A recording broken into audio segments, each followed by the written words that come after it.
Assalamualaikum warahmatullahi wabarakatuh. Alhamdulillahilladzi hamdan katsiran thayyiban mubarakan fi kama yuhibbu rabbuna wa yardah. Asyhadu an la ilaha illallah wahdahu la syarika lah wa asyhadu anna Muhammadan abduhu wa rasuluhu allazi la nabiyya ba'dahu. Allahumma sholli wa sallim wa barik ala Muhammadin wa ala alihi wa ashabihi wa man tabi'ahum bi ihsan ila yaumiddin. Wa ya ibadallah usikum wa nafsi bitaqwallah faqad fazal muttaqun. Qala ta'ala fi kitabil karim, a'udzu billahi as-sami'il 'alim minas syaitonir rajim. Ya ayyuhalladzina amanu taqullaha haqqa tuqatih wa la tamutunna illa wa antum muslimun. Ma'asyiral muslimin rahimakumullah, jamaah Masjid Al-Hidayah Gria Permata Merih. Senantiasa kita bersyukur pada Allah Subhanahu wa taala karena Allah Subhanahu wa taala memberikan bimbingan kepada kita sehingga pada kesempatan sampai detik ini kita diberikan istiqamah menjalankan ketaatan, menjalankan ibadah kepada Allah Subhanahu wa taala. Dan tentunya rasa syukur itu menurut para ulama adalah ketika kita meniru para sahabat dan para nabi. Ketika mereka mengekspresikan rasa syukur itu adalah dengan senantiasa meningkatkan iman dan takwa kepada Allah Subhanahu wa taala. Oleh karena itu, ma'asyiral muslimin, marilah kita wujudkan rasa syukur itu dengan istiqomah menjalankan ketaatan, dengan istiqomah menjalankan ibadah kepada Allah dengan landasan iman dan takwa kepada Allah Subhanahu wa taala. Ma'asyiral muslimin, barusan tadi saya mendapat info dari Pak Mustaqim, salah satu saudara dari jamaah masjid ini ada yang sedang berkabung. Perlu diketahui bahwa selama manusia hidup di kehidupan dunia pasti merasakan lelah dan letih. Dan dalam kehidupan dunia itu memang melelahkan dan meletihkan. Dan Allah Subhanahu wa taala senang banget membuat hamba-hambanya yang beriman, yang bertakwa kepada Allah senantiasa lelah dan letih. Kenapa? Karena orang yang lelah dan letih itu akan merasakan nikmatnya istirahat. Bisa merasakan nikmat istirahat itu apabila tubuh kita ini merasa lelah. Oleh karena itu, lelahnya orang beriman itu yaitu lelah dalam ibadah, lelah dalam menjalankan ketaatan kepada Allah. Dan istirahatnya orang beriman itu adalah ketika sudah dalam kehidupan akhirat. Cuma nanti endingnya dia masuk surga atau masuk ke dalam neraka. Oleh karena itu Rasulullah SAW dalam sebuah hadis yang diriwayatkan oleh Imam Tirmidzi, bila mengatakan likulli amalin sirah wa likulli siratin fatrah, faman kana fatratu ila sunnati faqaitada wa man kana ila ghairi dzalik faqad halak. Setiap anak Adam itu pasti beramal, pasti berbuat. Wa amalin sirah wa likulli siratin fatrah. Dan ketika mereka beramal dalam kehidupan dunia ini, pasti mereka merasakan lelah dan letih, merasakan capeknya. Faman kana fatratu ila sunnati, maka barang siapa yang dalam kehidupan dunia lelahnya, letihnya, capeknya senantiasa dalam rangka untuk taat kepada Allah Subhanahu wa taala, dalam rangka beribadah kepada Allah Subhanahu wa taala, faqaitada, maka Allah akan senantiasa memberikan balasan berupa keberkahan, berupa kebaikan dalam kehidupan dunia dan akhirat. Wa man kana ila ghairi dzalik, dan sebaliknya barang siapa yang lelahnya, letihnya, capeknya selain itu, maksudnya apa? Dia lelah berbuat dosa, dia lelah berbuat kemaksiatan, dia lelah durhaka kepada Allah Subhanahu wa taala, maka Rasul mengatakan faqad halak, sungguh Allah akan memberikan kepadanya kehancuran. Oleh karena itu, ma'asyiral muslimin, sebagai orang beriman yang kita ini mengaku beriman kepada Allah Subhanahu wa taala, maka pasti oleh Allah kita semua akan dibuat lelah dan letih, lelah dalam berbuat ibadah, lelah dalam melaksanakan perintah-perintah Allah, dan endingnya ketika kita lelah nanti kita akan merasakan nikmatnya istirahat, yaitu kenikmatan beristirahat di dalam kehidupan akhirat. Maka bersyukurlah kita yang senantiasa dibuat lelah dan letih oleh Allah Subhanahu wa taala. Terutama para ibu-ibu, kaum wanita, lelahnya begitu besar. Di samping punya kewajiban beban ibadah kepada Allah, mereka juga mendapatkan kewajiban yang lain. Mungkin ngurus rumah tangga, ngurus anak, ngurus suami. Dan semua kelelahan itu pasti akan dibayar oleh Allah dengan kebaikan, dengan penuh keberkahan, dan endingnya akan mendapatkan kebahagiaan dalam kehidupan akhirat. Ma'asyiral muslimin, itu sebagai mukadimah pada pertemuan kita malam hari ini. Kebetulan kita memasuki bulan Rabiul Awal, di mana di bulan itu ada sebuah peringatan yang namanya Maulid Nabi. Kebetulan pembahasan kita pada malam hari ini berkaitan dengan peristiwa tersebut. Dan kalau kita amati, banyak beberapa narasumber, para ustadz, banyak ketika memasuki momentum bulan Rabiul Awal ini menjadikan pembahasan tentang pentingnya bagaimana mencintai Rasulullah SAW, tentang pentingnya bagaimana mengikuti Rasulullah SAW dan mengikuti jejaknya. Kalau pada pertemuan yang kemarin pada hari Sabtu, tanggal 30 September, Ustadz Musta'in Razak menyampaikan, dari apa yang beliau sampaikan ada satu benang merah yang bisa kita ambil kesimpulan, bahwasannya salah satu kunci masuk surga itu adalah dengan mengikuti Nabi Muhammad SAW. Maka pada kesempatan malam hari ini, maka izinkanlah kita akan membahas tentang bagaimana menyesalnya manusia nanti dalam kehidupan akhirat ketika mereka dulu dalam kehidupan dunia tidak mengikuti Rasul. Oleh karena itu, ma'asyiral muslimin, sebelum kita membahas itu, kita sebagai pembukaan akan mengutip sebuah perkataan Imam Ibnu Abbas dalam sebuah kitab yang berjudul Al-Kabair. Kitab ini ditulis oleh Imam Az-Zahabi. Beliau menulis dalam salah satu lembaran kitab itu bahwasanya Imam Ibnu Abbas berkata, "Hunnaka salasu ayatin nuzilat la tuqbal wahidatu minha illa makrunatun bi qariniha." Ada 3 ayat dalam Al-Quran, kata Imam Ibnu Abbas, di mana 3 ayat Al-Quran itu tidak akan pernah diterima oleh Allah apabila tidak ada amal penyertanya. Jadi ada perintah Allah, 3 perintah Allah, amal ibadah yang tertulis di dalam Al-Quran. Apabila kita melakukan 3 amal itu, kalau tidak disertai dengan amal lainnya, tidak akan pernah diterima oleh Allah. Yang pertama, sholat tidak akan diterima oleh Allah sampai kita nanti menunaikan zakat. Banyak ayat yang mengatakan demikian. Misalnya aqimis shalah wa atuz zakah, tunaikanlah sholat, dirikanlah sholat, dan tunaikanlah bayar zakat.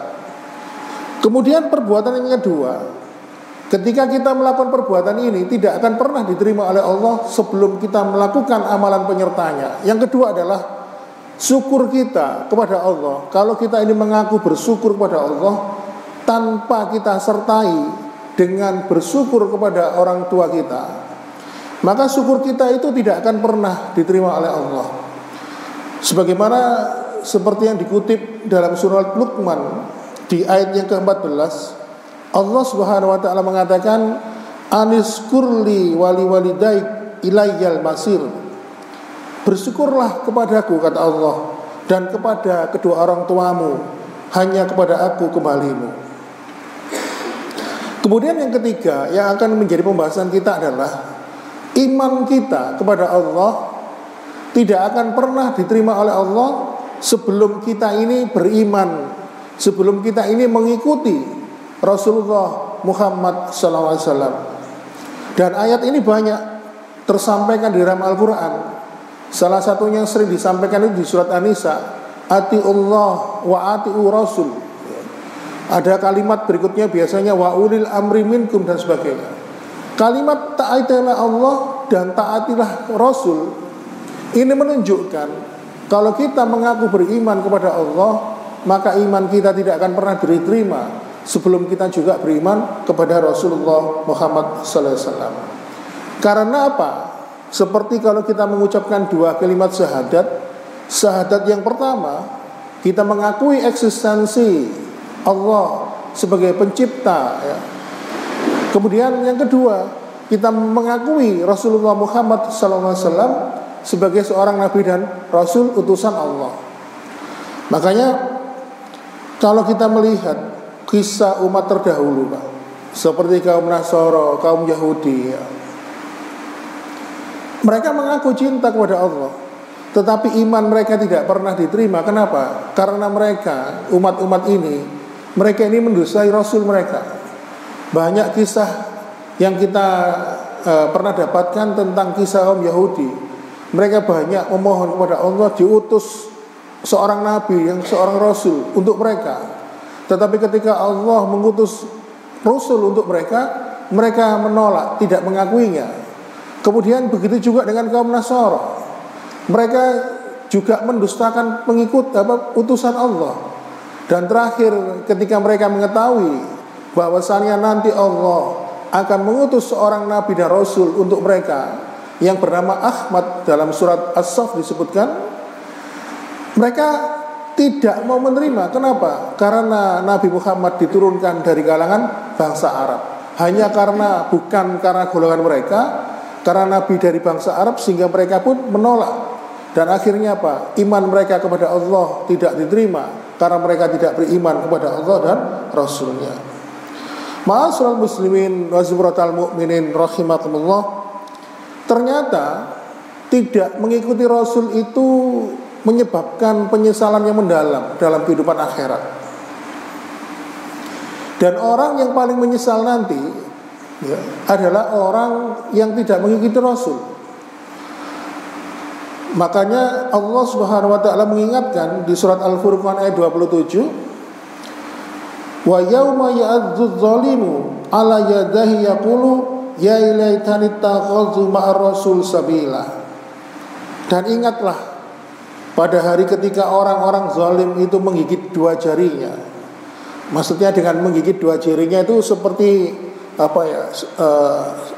seperti orang yang menyesali, sangat menyesali perbuatannya. Lalu orang itu mengatakan, waduh, sekiranya aku dulu dalam kehidupan dunia mengambil jalan bersama Rasul.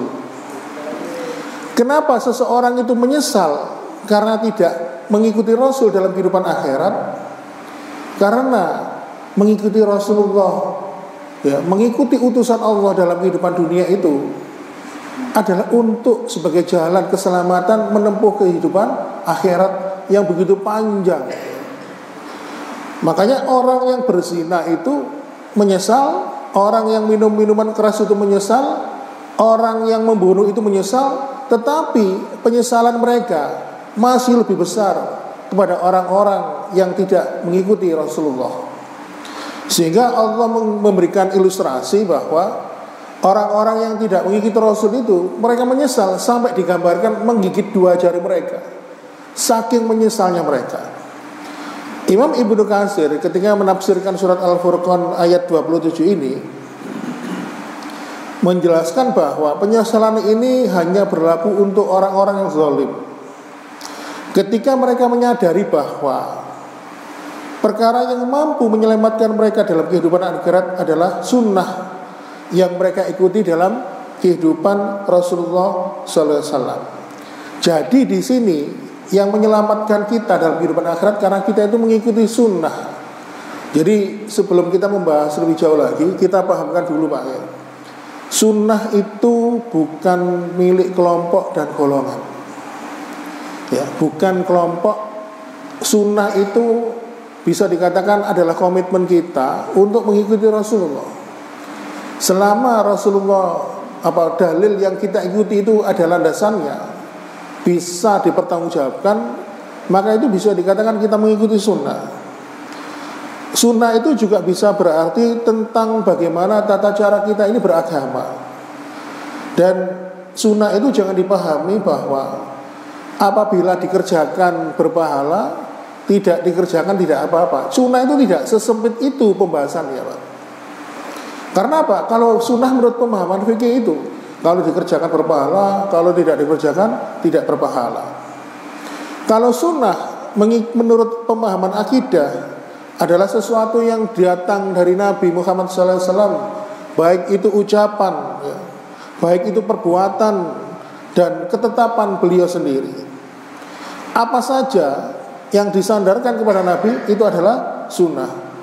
Makanya sunnah itu ada hukumnya wajib, ya. Contoh, kira-kira menurut jenengan apa sunnah hukumnya wajib itu? Tadi kita sholat maghrib hukumnya apa, itu sunnah apa enggak Pak? Ya? Sunnah apa buatan sholat maghrib tadi? Halo? Duh, sunnah apa buatan sholat maghribnya tadi? Tadi kan pengertiannya segala sesuatu yang mengambil dari Nabi adalah sunnah. Berarti sholat maghrib tadi itu sunnah Pak, karena kita mengambil dari Nabi. Kenapa? Nabi mengatakan shollu kama ra'aitumuni usolli, sholatlah sebagaimana kalian melihat aku sholat. Sehingga maghrib tadi itu sunnah, tapi hukumnya wajib, gitu loh Pak. Kalau kita mengambil pemikiran pemahaman secara fikih, ya hukumnya wajib. Nah, kalau dikerjakan itu berpahala, kalau tidak dikerjakan tidak berpahala, itu pemahaman secara fikih. Oleh karena itu jamaah sekalian, menutup aurat itu sunnah. Artinya apa? Perintah Nabi atas dasar perintah Allah, ya. Jadi dulu dikisahkan Nabi itu para istrinya tidak berhijab, lalu turunlah firman Allah sehingga memerintahkan kepada Nabi, kepada istrinya dan keluarganya, dan akhirnya kepada kita semua. Sehingga menutup aurat bagi wanita itu sunnah. Karena apa? Mengikuti dari Nabi, tapi hukumnya wajib, gitu Pak. Makanya sunnah itu mengatur detail seluruh kehidupan kita. Makanya salah satu ulama Imam Mazhab seperti Imam Malik mengatakan sunnah itu seperti kapalnya Nabi Nuh. Barang siapa yang ikut naik ke kapal itu, maka dia akan selamat, dan siapapun yang tidak naik ke kapal tersebut maka akan tenggelam. Oleh karena itu, ma'asyiral muslimin wa sumratal mu'minin rahimakumullah, dalam sebuah riwayat Imam Ibnu Majah, Rasulullah SAW bersabda, taraktukum ala masalil baida lailuha kana hariha la yazugha badil illa khaliqun. Rasul mengatakan, aku tinggalkan kepada kalian sunnahku sampai seandainya jika kalian itu melewati gelapnya malam, maka akan kalian dapatkan gelapnya malam itu akan menjadi terang. Lalu Rasulullah melanjutkan, kalau kalian masih mencari jalan selain dari jalan yang telah aku tinggalkan, kata Rasulullah, maka kalian akan celaka. Oleh karena itu, sahabat Imam Ibnu Mas'ud pun mengatakan, Shiratal mustaqim adalah jalan lurus yang telah dibentangkan, yang telah ditinggalkan oleh Rasulullah Muhammad SAW. Jadi jalan lurus itu adalah sunnah Rasulullah SAW. Siapapun yang meninggalkan sunnah, maka akan diikuti dengan makarnya Allah. Jadi kalau ada seseorang yang meninggalkan sunnah, Allah akan memberikan makar dalam kehidupannya. Allah akan memberikan musibah dalam kehidupannya. Allah akan menjadikan hidupnya tidak berkah. Kenapa? Karena Allah berfirman di surat An-Nur di ayat 63. Jadi surat An-Nur ayat 63 ini panjang Pak, cuma saya penggalkan ya beberapa kalimat. Di situ Allah Subhanahu wa taala berfirman, falzahzaril ladina yukhalifuna an amrihi antushibahum fitnatun au yusibbahum azabun alim. Maka hendaklah, kata Allah, orang-orang yang menyalahi perintah Rasulnya takut akan mendapatkan cobaan atau ditimpa azab yang pedih.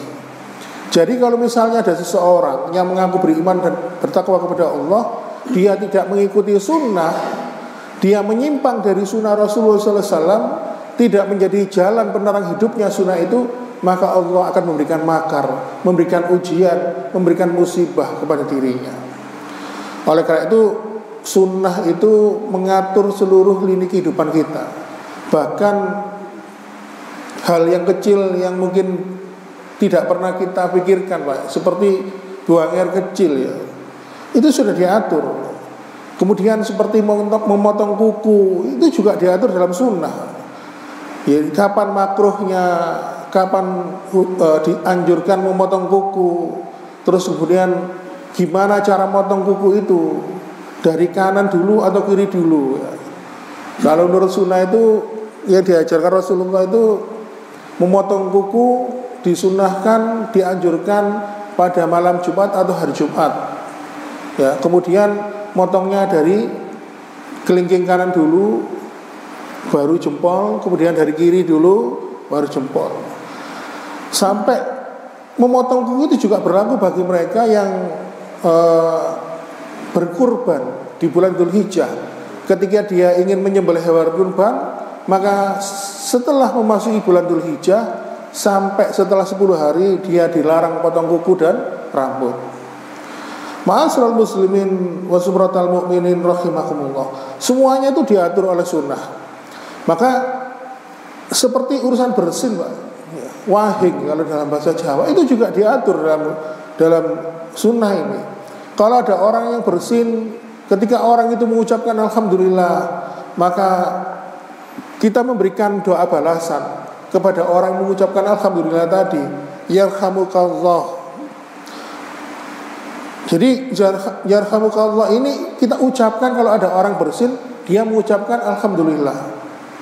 Kapan kita tidak boleh mendoakan orang yang bersin? Ada beberapa kondisi. Yang pertama, apabila bersinnya itu 3 kali berturut-turut, berarti dia kena pilek atau kena flu. Kemudian bagaimana kalau ada orang yang kafir itu bersin? Maka tetap doakan. Jangan didoakan yarhamukallah, tapi doakanlah yahdikumullah. Ya, kenapa? Karena yarhamukallah itu doa untuk memohon rahmat ya kepada Allah Subhanahu wa taala, dan orang-orang kafir itu dijanjikan oleh Allah tidak mendapatkan rahmat. Tetapi Nabi menganjurkan kalau ada orang kafir bersin, kita dianjurkan mengucapkan yahdikumullah. Ma'asyiral muslimin, terus kemudian kalau kita ini di dalam hidung kita ada kotoran, entah itu dalam kondisi beler karena flu atau mungkin ada ingusnya, itu juga diatur. Kita dianjurkan tidak boleh pakai tangan kanan, harus pakai tangan kiri, baiknya itu. Ketika mengeluarkan sesuatu dalam hidung pakai tangan kiri. Kemudian untuk urusan rambut, sunnah itu juga mengatur. Kalau punya rambut itu tidak boleh dipotong koza. Koza itu kayak anak-anak sekarang itu ya, yang atas dibiarkan dipotong, yang dipotong cuma bawahnya aja sehingga separuh, itu namanya koza. Itu tidak boleh. Kemudian kalau punya rambut sudah beruban, maka dianjurkan jangan dicabut, karena uban itu nanti akan bercahaya di hari kiamat ya. Katanya apa? Rasul mengatakan fa inna saiban nurun yaumal qiyamah, karena uban itu bercahaya di hari kiamat. Kemudian kalau punya rambut, memasuki bulan Dzulhijjah, kebetulan yang bersangkutan itu berkurban, menyiapkan hewan untuk kurban, maka jangan dipotong dulu rambut itu. Kemudian kalau punya anak baru lahir, pada dalam proses akikah ini rambutnya dipotong, Pak. Ya, rambutnya itu dipotong, lalu rambutnya tadi ditimbang ya, berapa gram nilainya, lalu dikonversi dengan nilai emas, lalu setelah itu disedekahkan. Kemudian bagi wanita ya, kalau sudah balik, rambut itu harus ditutup, harus ditutup pakai hijab atau pakai jilbab. Kemudian pada waktu haji dan umroh, ini masih rambut banyak loh. Sebelum rangkaian ibadah haji itu selesai dilaksanakan, atau rangkaian ibadah umrah itu selesai dilaksanakan, jangan potong rambut dulu, atau namanya tahalul. Karena apa? Bisa batal semuanya. Padahal rambut itu apakah ada nilainya? Tidak ada. Tapi sunnah yang mengatur tentang rambut itu banyak sekali. Bahkan yang hina ya, seperti ludah, ini kan hina di hadapan kita ya. Tetapi di hadapan Allah itu tidak hina. Apabila kita ini meludah, disarankan tidak menghadap ke arah kiblat. Kemudian kalau misalnya kita ini sholat terus tiba-tiba konsentrasi kita ini terganggu, entah lupa bacaannya atau lupa jumlah rakaatannya, kita disunahkan meludah ke arah kiri sebanyak 3 kali. Tapi ngeludahnya ya jangan teman-teman, cuma isyarat aja. Kemudian kalau mimpi buruk juga begitu. Setelah bangun dari tidur, kita meludah ke arah kiri ya 3 kali ya. Terus kemudian kalau sakit, Pak, ini yang jarang diketahui ya. Kalau sakit, apabila kita ini merasakan nyeri di bagian tubuh kita, maka sebelum kita ini berangkat ke dokter, kita disuruh mengamalkan ini dulu. Misalnya dalam sebuah riwayat yang sahih disebutkan, ambil sedikit ludah kita pakai jari telunjuk ini, lalu tempelkan di tanah, kemudian setelah itu tempelkanlah di bagian tubuh kita yang sakit, lalu mengucapkan doa Bismillahiturbatu ardina birikoti batina yusfa sakimuna biisnihi rabbina. Dengan nama Allah, tanah bumi kami dengan sebagian ludah kami menyembuhkan sebagian dari kami yang sakit. Setelah itu ditempelkan. Setelah itu baru berobat ke dokter. Nah sekarang kebanyakan orang itu kebalik, Pak. Lebih percaya ke dokternya dulu ya, daripada minta sembuh kepada Allah. Karena apa? Karena sesungguhnya dokter itu hanya perantara, yang menyembuhkan itu Allah. Makanya kadang-kadang sering kita jumpai, kebetulan saya ini sudah punya pengalaman kerja di rumah sakit itu lebih dari 15 tahun. Banyak sekali saya melihat fenomena orang sakit itu kurang percaya diri kepada Allah Subhanahu wa taala, sehingga lebih percaya kepada dokter. Padahal kalau kita mengetahui hakikat sakit itu, Pak, itu sebenarnya mengandung nilai ketauhidan yang tinggi. Kalau dia pasrah, berserah diri kepada Allah, setelah itu baru dia berikhtiar, maka nilainya pasti lebih berharga di sisi Allah Subhanahu wa taala. Ma'asyiral muslimin, kalau ketika anak kita baru lahir, ada satu sunnah lagi yang berhubungan dengan ludah. Kita mengambil satu biji kurma, terutama kurma yang bagus ya, yang kurma yang disukai Nabi, kita ambil sebagian, langsung kita kunyah, kita lembutkan, lalu kita ambil ya dengan ludah kita, langsung kita masukkan ke rongga mulutnya anak kita yang baru lahir. Nah ini termasuk sunnah, Pak. Kenapa? Karena setelah diteliti, kurma itu kan termasuk glukosa yang sudah diproses. Glukosa itu kan ada fruktosa, maltosa, sama sukrosa. Sedangkan kalau menurut ilmu biokimia, ilmu gizi itu gula yang dibutuhkan untuk nutrisi yang dibutuhkan otak itu adalah gula. Jenis gula apa? Nah namanya fruktosa. Nah fruktosa itu banyak terdapat di madu sama kurma. Makanya kalau ada orang habis berbuka puasa makan 3 butir kurma, dirinya itu seakan-akan punya energi, bahkan sampai tarawih 20 rakaat pun dia kuat, padahal belum makan, belum minum. Nah, fruktosa ini langsung diserap ke dalam otak kita. Nah, anak yang baru lahir itu disunahkan ditaknik namanya, Pak. Kita ngambil kurma, kita makan, kita kunyah, bukan dimakan, dikunyah sampai lembut, kan kecampuran ludah langsung diambil pakai tangan, langsung dimasukkan ke rongganya. Sehingga ketika anak ini dikasih nutrisi otak yang namanya fruktosa, itu sangat baik untuk perkembangan otaknya dan perkembangan fisiknya. Kebetulan sekarang ini kan kita ini ada kampanye untuk membatasi gula ya. Biasanya para dokter itu kan batasilah gula. Kalau menurut WHO, Badan Kesehatan Dunia, itu sekitar 50 gram per hari. Kalau dikonversi mungkin sekitar 5 sendok makan ya. Nah kalau gula mentah itu bahaya untuk tubuh kita. Tapi kalau gula itu sudah diproses, ada fruktosa, ada maltosa sama laktosa, itu beda lagi. Nah kalau sudah mateng seperti kurma dan madu ini, walaupun yang minum itu adalah penderita diabetes, insya Allah diyakini dan ini sudah terbukti tidak meningkatkan gula darah. Karena apa? Gulanya itu sudah terproses menjadi fruktosa. Inilah ma'asyiral muslimin sunnah. Oleh karena itu mengikuti sunnah ini, maka bagi mereka yang tidak mengikuti, maka pantas saja kalau mereka itu sangat menyesal. Karena apa? Sunnah itu mengatur kehidupan mereka. Maka dengan sunnah ini mampu menjadi penyelamat mereka dalam kehidupan akhirat. Oleh karena itu Rasulullah SAW menyampaikan dalam sebuah hadis riwayat Imam Bukhari, menegaskan tentang tugas beliau diutus sebagai seorang nabi dan rasul. Rasul mengatakan, "Wallazi nafsu Muhammadin min hadil ummati Yahudiyun aw Nasraniyun summa yamutu wa lam yu'min billadzi ursiltu bi ila kana min ashabin nar." Tidaklah sesungguhnya jiwaku ini Muhammad yang berada di dalam genggaman Allah, tidaklah aku diutus kepada seluruh umat ini, termasuk kepada Yahudi dan Nasrani, summa yamutu wa lam yu'min, dan apabila mereka mati dalam keadaan tidak beriman dengan apa yang aku bawa ini, yaitu tentang tugas kenabian, tugas kerasulan, maka sungguh tempat tinggal mereka adalah di neraka.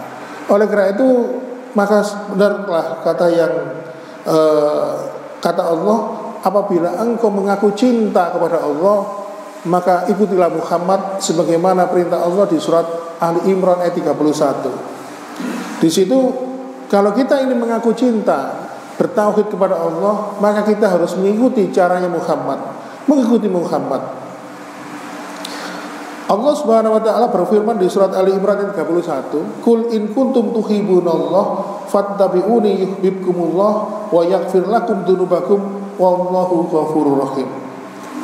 Katakanlah Muhammad, jika kamu mencintai Allah, fattabi'uni, maka ikutilah aku. Niscaya Allah akan mencintaimu dan mengampuni dosa-dosamu. Allah Maha Pengampun dan Maha Penyayang. Ma'asyiral muslimin, di sini Allah mengawali kalimat ayat ini dengan kul, katakanlah Muhammad. Artinya apa? Nabi Muhammad menyuruh mengatakan kepada umatnya, apabila engkau cinta kepada Allah, ikutilah Muhammad. Maka barang siapa yang akan diberikan jaminan, maka mereka harus mendapatkan mengikuti Rasulullah. Maka Allah mengatakan, ya yuhibbukumullah, akan dicintai oleh Allah, wa yaghfir lakum dzunubakum, dan dia akan mendapatkan ampunan dari Allah, wallahu ghafurur rahim, dan sesungguhnya Allah Maha Pengampun lagi Penyayang. Yang unik dari ayat ini, Pak, kenapa Allah menutup kalimat Ali Imran ayat 31 ini dengan wallahu ghafurur rahim? Kenapa Allah tidak menutup ayat ini dengan kalimat wallahu sami'un basir? Kenapa Allah tidak menutup kalimat ayat ini dengan wa kana Allaha aliman hakima? Atau kenapa Allah tidak menutup kalimat ayat ini dengan kata syadidul azab? Tetapi kenapa Allah tutup ayat ini dengan ghafurur rahim? Para ulama pun menjelaskan bahwa barang ketika menjelaskan tentang sifat ghafurnya Allah, Maha Pengampunnya Allah, para ulama mengatakan seseorang itu akan mudah mendapatkan ampunan dari Allah ketika dia sudah mengikuti kerasulan Muhammad sallallahu alaihi wasallam. Dereng muni nggih timer. Oleh karena itu ma'asyiral muslimin, para sahabat pun ketika mengetahui keutamaan mengikuti Rasulullah Muhammad sallallahu alaihi wasallam, mereka mengikuti Rasulullah dengan penuh totalitas, penuh dengan kecintaan, sehingga para sahabat pun mendapatkan gelar dari Allah radhiyallahu anhu wa radu'an, sebagaimana yang sering dibaca ketika di surat Al-Bayyinah. Ma'asyiral muslimin, saking cintanya para sahabat itu dengan Nabi, sampai ada salah seorang sahabat itu kan sempat curhat. Ja'a rajulun ila Rasulillah sallallahu alaihi wasallam wa huwa hasinun bihi. Datang seorang sahabat di hadapan Nabi dengan menunjukkan raut wajah yang sedih. Nah, Rasulullah itu dengan para sahabat itu seperti seorang bapak ya, sehingga dapat mengenali tipologi, tipikal sahabat itu ketika sedih itu tahu Rasulullah. Maka Rasulullah bertanya, mali araka azina, loh kenapa wajahmu kok tampak sedih? Lalu sahabat itu mengatakan, ya Rasulullah, jika engkau bertanya kepada kami, bertanya kepadaku kenapa wajahku sedih ya Allah, sesungguhnya aku ini ya Rasulullah, setiap hari, pagi, sore, malam, aku sering bertemu denganmu, aku sering hadir bermajelis bersama denganmu, aku sering ikut berjamaah bersamamu ya Rasulullah, dan aku sering mendapatkan engkau, mendapatkan wahyu dari Allah. Yang jadi pikiranku adalah ketika aku nanti meninggal dunia, aku sudah tidak akan bisa bersamamu, atau apabila jika engkau sudah meninggal dunia, maka engkau pun juga tidak bisa bersamaku. Dan ketika di akhirat nanti levelku dan levelmu juga beda, pasti Allah menempatkan engkau di surga yang tertinggi, sedangkan aku ini gimana ya Rasulullah? Aku ini hanyalah hamba yang lemah, ya, yang penuh dengan kekurangan, penuh banyak dosa. Aku merasa tidak punya level yang sama denganmu. Lalu kemudian Rasulullah pun diam sambil menunggu datangnya wahyu. Akhirnya tidak lama kemudian Allah pun menjawab keluh kesah sahabat ini. Dalam riwayat ini tidak disebutkan nama sahabat itu. Akhirnya Allah menurunkan surat An-Nisa ayat 69 bahwa wa may yuti'illaha wa rasulah fa ulaika ma'al ladzina an'ama Allahu 'alaihim minan nabiyyin was-siddiqin was-syuhada was-shalihin wa hasuna ulaika rafiqa. Dan barang siapa, kata Allah, yang senantiasa taat kepada Allah dan Rasulnya, maka mereka itu akan bersama-sama dengan orang-orang yang diberikan nikmat oleh Allah. Siapakah orang-orang yang diberikan nikmat Allah itu? Yaitu yang pertama adalah para nabi, kemudian para wasidikin, para pencinta kebenaran, kemudian wasyuhada, orang-orang yang mati syahid, dan orang-orang soleh. Wahasuna ulaika rafiqah, dan mereka lah sebaik-baik teman. Jadi kalau ada seseorang, kalau misalnya kita selama dalam kehidupan dunia ini taat kepada Allah, taat dengan Rasulnya, Allah akan memberikan kepada kita nanti, kita akan dikumpulkan bersama orang-orang mendapatkan nikmat. Para ulama tafsir menjelaskan kita akan dikumpulkan dengan para nabi. Jadi dalam penjelasan ulama itu sebutkan nanti kita akan bertemu Nabi Adam, bertemu dengan Nabi Musa, Nabi Ibrahim, Nabi Muhammad, dan nabi-nabi lainnya. Dan juga kita akan dikumpulkan dengan para syuhada, kemudian para pencinta kebenaran wasidikin. Sidikin ini menurut para ulama tafsir adalah para sahabat Nabi. Jadi nanti kita akan bertemu dengan mereka, Umar bin Khattab, dengan Abu Bakar, dengan Ali bin Abi Thalib, dan semuanya sahabat-sahabat ini. Makanya Allah membalas pertanyaan sahabat ini, bagaimanakah mereka ketika dia khawatir saking cintanya kepada Allah dan Rasulnya. Oleh karena itu ma'asyiral muslimin, mengenai konsep cinta ini, Umar bin Khattab pernah ditanya oleh Rasulullah, wahai Umar, bagaimana konsep cintamu cinta terhadap diriku? Tanya Rasulullah. Lalu Umar pun mengatakan, ya Rasulullah, aku mencintaimu tentunya setelah aku mencintai diriku sendiri. Ternyata jawaban Umar ini salah dan dikoreksi oleh Rasulullah. La yu'minu ahadukum hatta akuna ahabba ilahi min nafsihi wa waladihi wan nasi ajmain. Wahai Umar, cintamu, imanmu tidak akan sempurna sebelum engkau jadikan aku lebih engkau cintai dibandingkan dirimu sendiri, dibandingkan dengan keluargamu dan manusia yang ada dalam muka bumi ini. Jadi kalau kita ini ingin cinta kepada Rasulullah, maka kita harus menempatkan cinta kita kepada Rasulullah itu melebihi cinta kita kepada orang lain. Sehingga akhirnya ada seorang ulama mengatakan, hutang kita, hutang budi kita kepada orang tua kita, kalau misalnya kita berhutang budi kepada ibu kita, hanya sebatas hutang budi karena apa? Air susunya. Kalau kita berhutang budi kepada ayah kita, hutang budi kita ini sebatas dari keringatnya yang telah bekerja keras membanting tulang untuk membiayai nafkah kita. Tetapi hutang kita kepada orang tua lebih besar hutang kita kepada Rasulullah Muhammad SAW. Kenapa? Karena Rasulullah ditugaskan oleh Allah sebagai penerang jalan kehidupan kita. Sebagai penutup yang terakhir, ma'asyiral muslimin, untuk menyemangati kita bahwa mengikuti Rasulullah, mencintai Rasulullah adalah perintah Allah. Tentu kalau para sahabat bisa cinta dengan Rasulullah karena mereka bisa bertemu setiap hari. Lalu bagaimana dengan kita yang tidak pernah berjumpa dengan Rasul, tidak pernah bertemu dengan Rasulullah? Ada sebuah pertanyaan dari sahabat Tolha. Tolha ini sering berperang di jalan Allah, membela agama Allah. Lalu dia bertanya kepada Rasul, hal ahadum khairum minha ya Rasulullah? Adakah umat yang lebih baik dari kami ya Rasulullah? Padahal kami ini selama ini banyak berjuang untuk agamamu ya Rasulullah. Naam, kata Rasulullah, khairum minkum, ada umat yang lebih baik daripada kalian. Siapakah mereka? Yu'minuna bi walam yaroni. Mereka adalah umatku yang jaraknya jauh dengan aku, tapi mereka tidak pernah berjumpa denganku, tidak pernah bertemu denganku, tetapi mereka cinta, rindu kepadaku, mengikuti ajaranku, mengikuti sunnahku, ya, menteladani aku dan sebagainya. Sehingga akhirnya Allah memberikan anugerah dengan apa? Dengan melibatkan dengan amalan-amalan ibadah mereka. Ma'asyiral muslimin, kita jaraknya dengan Nabi 1400 tahun. Kita belum pernah berjumpa dengan Nabi, belum pernah bertemu, tetapi kita mengaku cinta kepada Nabi, mengaku cinta, rindu kepadanya. Sehingga Allah pun menjanjikan, Allah kelak di akhirat akan mempertemukan kita dengan Nabi di telaga Al-Kautsar. Lalu di telaga itu kita akan diberikan minum.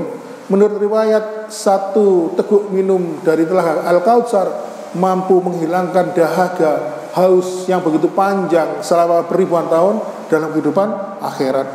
Demikian ma'asyiral muslimin, karena keterbatasan waktu, akhirnya kita akhiri sampai sekian. Mohon maaf bila kekurangan, mudah-mudahan ada manfaatnya. Sesungguhnya hidayah dan petunjuk hanya milik Allah Subhanahu wa taala, dan kekurangan semuanya hanyalah karena faktor diri saya sebagai manusia biasa, hamba yang banyak mempunyai kekurangan dan kelemahan di hadapan Allah Subhanahu wa taala. Sekali lagi mohon maaf bila ada kekurangan. Wassalamualaikum warahmatullahi wabarakatuh.